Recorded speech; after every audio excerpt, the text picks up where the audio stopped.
하나님의 말씀은 예레미야 49장 1절에서 6절의 말씀입니다. 암몬 자손에 대한 말씀이라.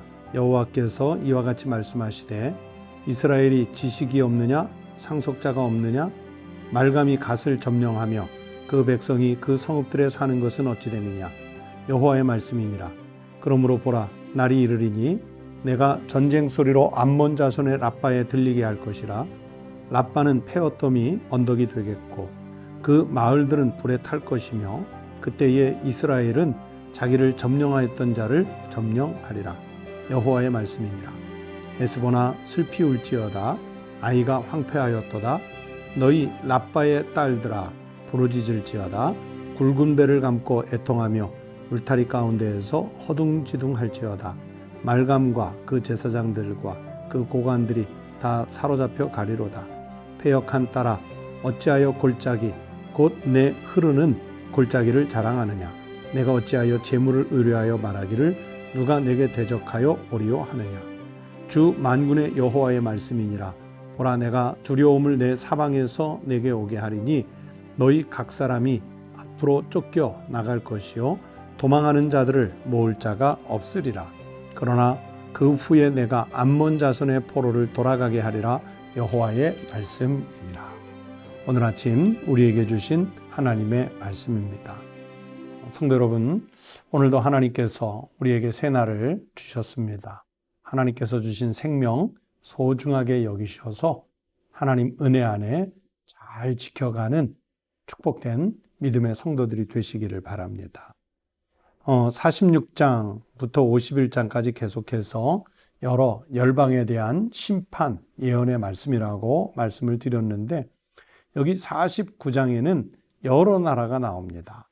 암몬, 에돔, 다메섹, 게달, 핫솔, 엘람, 무려 6개국에 대한 심판의 말씀이 짧게 계속 이렇게 나오고 있습니다. 오늘 1절부터 6절은 그 중에서도 암몬이 받을 심판에 대한 예언의 말씀이라고 볼 수 있습니다. 어떤 내용이냐면 이 암몬은요, 선민 이스라엘을 대적하면서 우상 숭배하던 나라의 일국이었어요. 그리고 또 이 암몬의 특성이 뭐였냐면 그 당시에 고대 중근동 지역에서 부자였던 나라였습니다.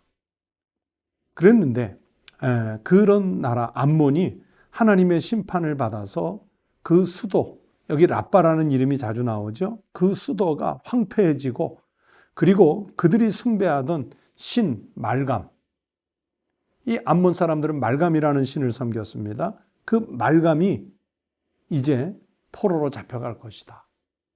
모압에 대해서 말씀드릴 때도 그모스 신이 제사장들과 함께 포로로 잡혀가는 것, 곧 나라와 민족의 멸망이라고 말씀드렸죠. 그런데 여기도 그들이 암몬 사람들이 섬기던 신 말감, 그리고 제사장과 백성들이 마찬가지로 포로로 잡혀갈 것이라는 예언의 말씀을 주고 있습니다. 어느 나라에 의해서? 바로 바벨론에 의해서입니다. 그러다가 나중에 이제 암몬이 조금 회복될 것을 예언도 합니다. 6절 말씀에 그러나 그 후에 내가 암몬 자손의 포로를 돌아가게 하리라. 여호와의 말씀이니라.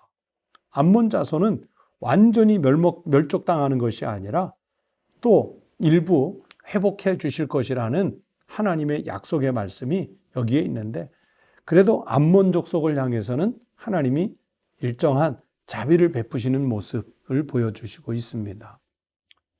여러분, 어제 새벽에 말씀드리면서 모압 족속이 그 롯의 큰 딸이 아버지와 부정한 관계를 갖고 낳은 아들이 모압이라고 말씀드렸죠.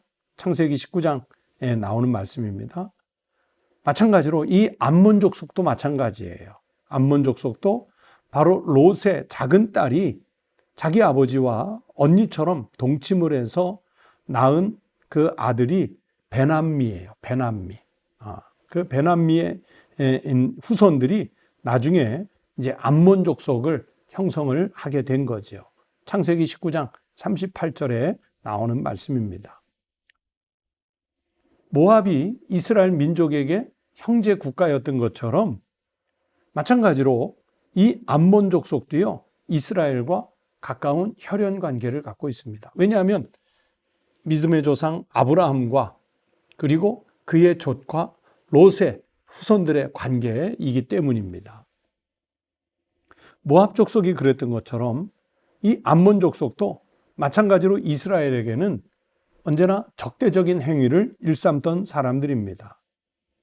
그래서 신명기 23장 3절로 6절의 말씀에 보면 이 암몬 족속, 이 족속은 여호와의 총회에 못 들어올 자라고 그랬습니다. 하나님이 멸족시키지는 않지만 그러나 이스라엘 백성들, 하나님의 선민들의 그룹에는 영원히 못 들어옵니다.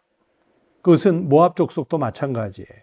그래서 암몬과 모압은 아브라함과 형제의 관계에 있는 그런 후손들이지만 그러나 하나님의 총회에는 들어올 수가 없었습니다. 왜 그러느냐? 왜 못 들어? 암몬 족속은 다른 이유가 있습니다.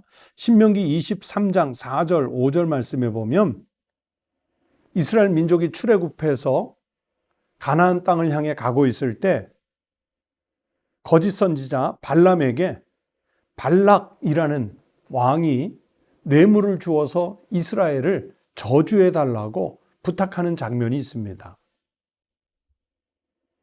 그때 여러분 이 발락이 바로 암몬의 왕이에요.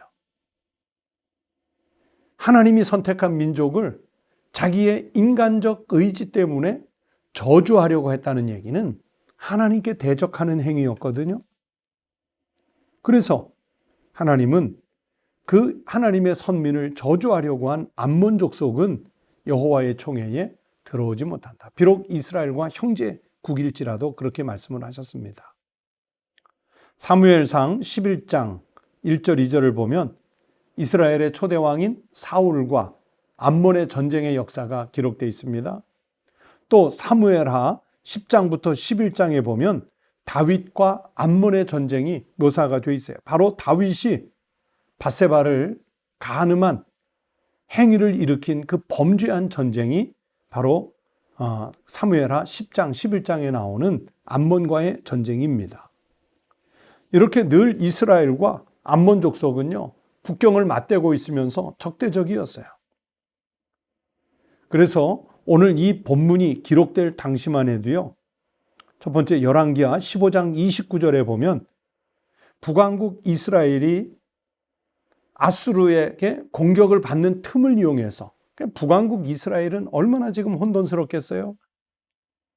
그 틈을 이용해서 이 암몬 족속이 갓 지파의 땅과 루벤 지파의 영토를 그냥 점령해 버립니다.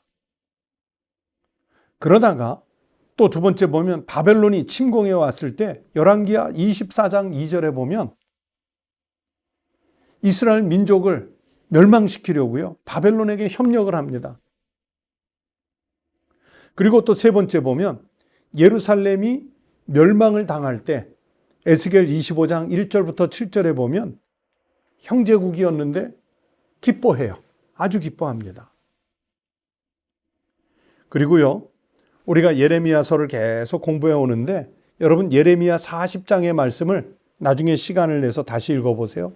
예루살렘이 바벨론 제국에게 함락을 당한 다음에 이스마엘이라는 사람을 사주해 가지고 바벨론이 총독으로 남겨놓은 그다랴, 기억나세요? 이 그다랴를 암살하는 일을 뒤에서 사주한 사람이 바로 암몬 족속이었습니다.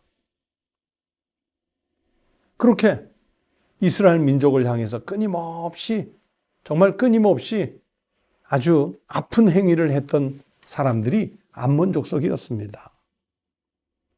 그러니 하나님이 암몬에 대해서 심판을 안 하시는 게 이상한 일이죠. 오늘 이 암몬 족속이 받을 심판을 보면서 이런 생각을 합니다. 첫 번째는 여러분, 인간적인 것 자랑하면 안 됩니다. 암몬 족속은요, 자기네들이 처음에 말씀드린 대로 부자였죠.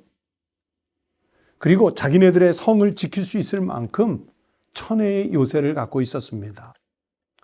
오늘 본문에 라빠라는 도시가 종종 나온다고 말씀을 드렸는데 이 라빠가 오늘날 요르단의 수도인 암만입니다.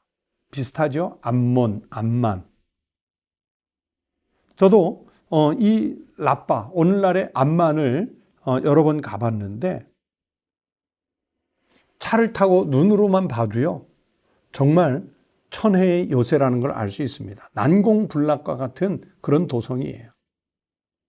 그런데 하나님 앞에서는 자기들이 아무리 부자여도, 자기네들이 아무리 막강한 도성을 갖고 있어도 결국은 무용지물이라는 것을 깨달아야 합니다. 재물이요? 소멸됩니다. 4절 말씀에 네가 어찌하여 재물을 의뢰하여 말하기를 누가 내게 대적하여 오리오 하느냐. 돈이 많다고요? 그게 자기 못 지킵니다. 권력이 강하다고요? 자기 못 지킵니다. 건강이 강성해서 자기를 지킬 수 있냐고요? 하나님이 무너뜨리려고 하면 손쉽게 무너집니다. 내가 가지고 있는 인간적인 것 자랑하지 마십시오. 하나님은 모든 것을 가지신 전능하신 하나님이시라는 것을 알고 하나님 앞으로 와야 합니다. 그러면서 두 번째는 하나님과 하나님의 사람과 대적하지 마십시오. 여러분, 어제 모압에 대해서도 말씀드릴 때 이 교훈을 비슷하게 말씀드렸습니다. 지금 이스라엘 민족은 하나님의 사람들이잖아요. 지금 비록 징계를 받고 심판을 받는 위치에 놓였다 할지라도 결국은 하나님의 사람들이거든요. 그것을 모압이 얕잡아서 봐서, 암몬이 얕잡아 봐서 함부로 대해서는 안 됩니다. 왜냐하면 그들은 하나님의 사람들이기 때문입니다. 여러분, 우리 주변에 하나님의 일을 하는 사람들이 있으면 그들과 대적하지 마십시오. 존중히 여기십시오. 혹여라도 그들이 잘못했거나 정말 마음에 들지 않으면 하나님이 심판하시도록 맡기십시오. 우리 사랑하는 성도들이 직접 하나님의 사람이 되시기를 바랍니다. 하나님의 일꾼이 되시기 바랍니다. 하나님의 역사를 창조해가는 일에 동역자들이 꼭 되시기를 바랍니다. 그래서 하나님께서 쓰실 만한 사람 찾을 때 바로 우리 성도들이 주께 귀하게 쓰임받게 되기를 주의 이름으로 축복합니다. 기도하겠습니다. 하나님 감사합니다. 암몬 족속이 자신들의 부와 자신들의 권세와 자신들의 동맹과 자신들이 가지고 있는 그 힘들을 이용해서 하나님의 사람들을 핍박하다 결국에는 멸망의 길로 들어섰던 이 역사적 교훈을 배우면서 하나님, 우리는 과연 하나님 앞에서 제대로 된 삶을 살고 있는지 먼저 우리 자신을 돌아보게 하여 주시옵소서. 내가 지식과 권력과 부와 명예와 건강을 조금 가졌다고 해서 그것 때문에 우리가 교만하지 않게 하여 주시옵시고, 하나님이 내게 채우신 그 축복의 조건들로 인해서 더욱 하나님을 섬기고 하나님이 우리에게 맡기신 세상의 사명을 잘 감당해 갈 수 있는 주의 종들의 삶이 되게 하여 주시옵소서. 하나님의 일을 하는 사람들에게 동역자가 필요할 때, 후원자가 필요할 때 바로 나 자신이 가장 적극적인 동역자요, 후원자요, 중보자가 되게 하여 주시옵소서. 하나님, 오늘도 새 날을 주셔서 감사합니다. 나를 창조하신 하나님 앞에서 나를 하나님의 종으로 잘 드리고 살아가는 한 날이 되게 하여 주시옵소서. 우리나라, 우리 백성, 우리 국민들을 지켜 주시옵소서. 한국교회를 돌보아 주시옵소서. 모든 그리스도인들의 삶을 평안으로 인도하여 주시옵소서. 우리 주님 예수 그리스도의 이름으로 간절히 기도드리옵나이다. 아멘. 네, 오늘 들으신 하나님 말씀을 우리의 첫 번째 기도 제목으로 삼겠습니다. 하나님의 일을 하는 사람들이 평안하고 형통하게 사명을 감당할 수 있도록 기도해 주시고, 또 내 자신이 바로 그렇게 하나님의 일을 하는 일꾼이 될 수 있게 해달라고 기도하십시다. 또 북한의 동포들과 지하교회의 우리 형제 자매된 그리스도인들의 안전을 위해, 저들의 신앙 보존을 위해서 기도하십시다. 세 번째는 내일 모든 교회들마다 주일 예배가 온전하게 드려질 수 있도록 정말 한국 교회의 모든 주일 예배가 회복될 수 있도록 위해서 꼭 기도해 주시고 우리 교회 예배 회복을 위해서 온 성도들의 출석을 위해서도 함께 기도해 주시기 바랍니다. 다 함께 기도하겠습니다.